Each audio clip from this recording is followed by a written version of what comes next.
Afro-Argentines, as the black people in Argentina are popularly known, formed a significant part of the Argentine population in the 18th century. In the late 18th century, according to a census by its Spanish colonial masters, estimates suggested that nearly 30% of the population had African ancestry, which meant Afro-Argentines made up one-third of the population. By 1857, 79 years later, the black population had dropped to 15%. Today, Argentina is considered the whitest country in South America, which is odd considering that, like Brazil, they were colonized and subjected to Spanish colonists shipping in African slaves from the west coast of the African continent. One thing is certain, black people did not just vanish from the historical accounts of Argentina. The Afro-Argentines were written out of it. The real question to be asked then is how? How was a whole racial population washed out of history? The disappearance of the black population occurred in different ways. Few were circumstantial, but some were intentional. These ways are different, yet when combined, give a well-rounded explanation of how Argentina erased its black people from history. These combined methods demonstrated acts under the umbrella of whitening. Whitening can simply be described as an act of reimagining a race towards whiteness. The rationale behind this act is that there exist some societal privileges that benefit white people compared to people of other races. By implication, it means that black people are of a race inferior to whites.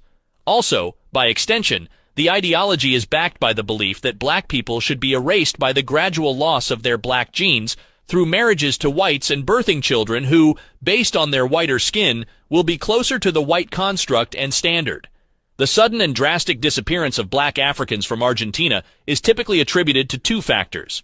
First is the war against Paraguay from 1865 to 1870, in which thousands of black people fought for the military, as well as various other wars. Deaths on the battlefield also led to a vast gender gap among the African population, leading black women and white men to bear children together and dilute the black population. As Argentina solidified its independence, waves of European immigrants flooded the country, contributing to the growth of its population.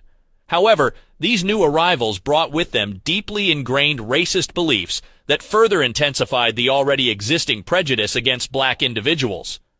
White supremacy and the belief in racial hierarchies began to take root in Argentine society, with black people becoming targets of discrimination and violence. Argentina's elites propagated the notion that the black population posed threats to the country's social order and stability. Racist stereotypes were disseminated, painting black individuals as uncivilized, intellectually inferior, and prone to criminality. These stereotypes were used to justify the exclusion and removal of black Argentines from mainstream society.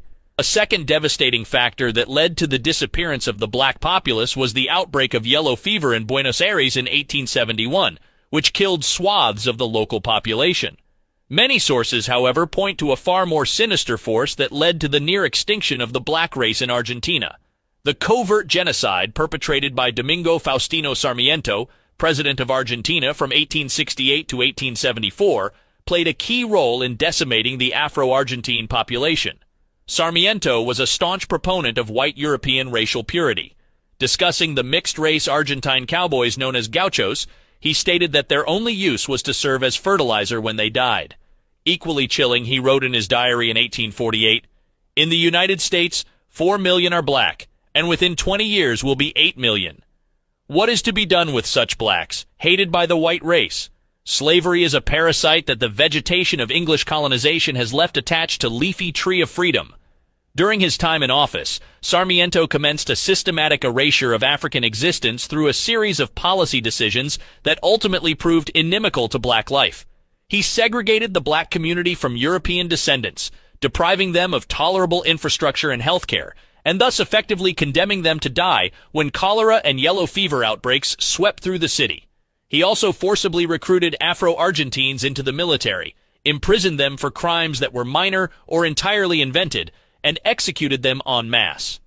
By 1875, the toxic mix of repressive policies, disease outbreaks, and ongoing conflict had so depleted the black population that the government did not even bother to register African descendants in the national census. Today, black people have been erased not only physically, but also metaphorically from the country's consciousness and perceived history.